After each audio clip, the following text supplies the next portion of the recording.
साथ कपड़ों और जूतों की कीमतों में भी बहुत कमी आने वाली है। हमारे स्टार्टअप्स, एमएसएमई, छोटे व्यापारी, कारोबारियों के लिए टैक्स तो कम हुआ ही है, साथ ही कुछ प्रक्रियाओं को भी सरल किया गया है। इससे उनकी सहूलियत और बढ़ेगी। साथियों, नौजवानों को एक और फायदा फिटनेस के सेक्टर में भी होने वाला है।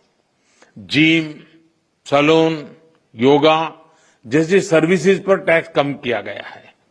यानी हमारा नौजवान फिट भी होगा और हिट भी होगा। और मैं आपको याद दिला दूं, सरकार आपकी फिटनेस के लिए इतना कुछ कर रही है, तो एक बात मैं बार बार कहता हूं, आप तो ऐसे लोग हैं डेली 200 लोगों से बात करते हैं आप लोग। आप लोगों को मेरी बात जरूर बताइए कि मोटापा हमारे देश के लिए बहुत चिंता का विषय है, इसलिए खाने का तेल 10% कम करने से शुरुआत करें। मोहम्मद जी, आप मेरा एम्बेसडर बन जाइए।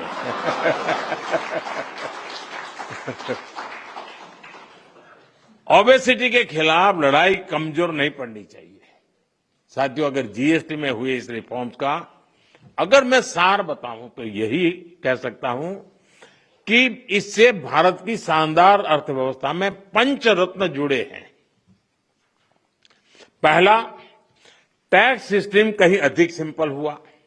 दूसरा, भारत के नागरिकों की क्वालिटी ऑफ लाइफ और बढ़ेगी।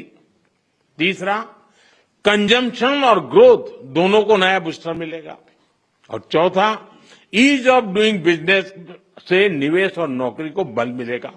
और पांचवा, विकसित भारत के लिए कोऑपरेटिव फेडरलिज्म यानी राज्यों और केंद्र की साझेदारी और मजबूत होगी।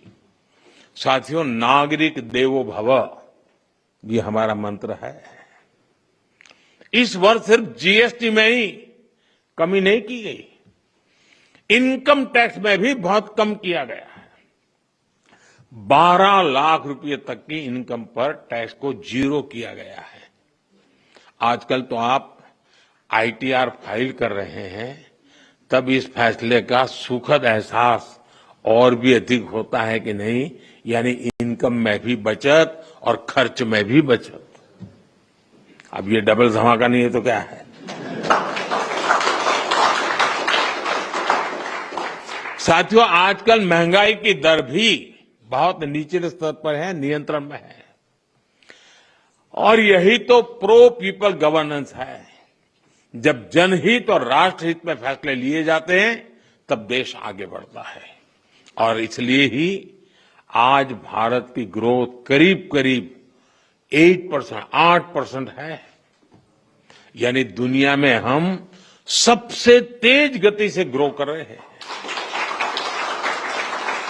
ये 140 करोड़ भारतीयों का सामर्थ्य है, 140 करोड़ भारतीयों का संकल्प है।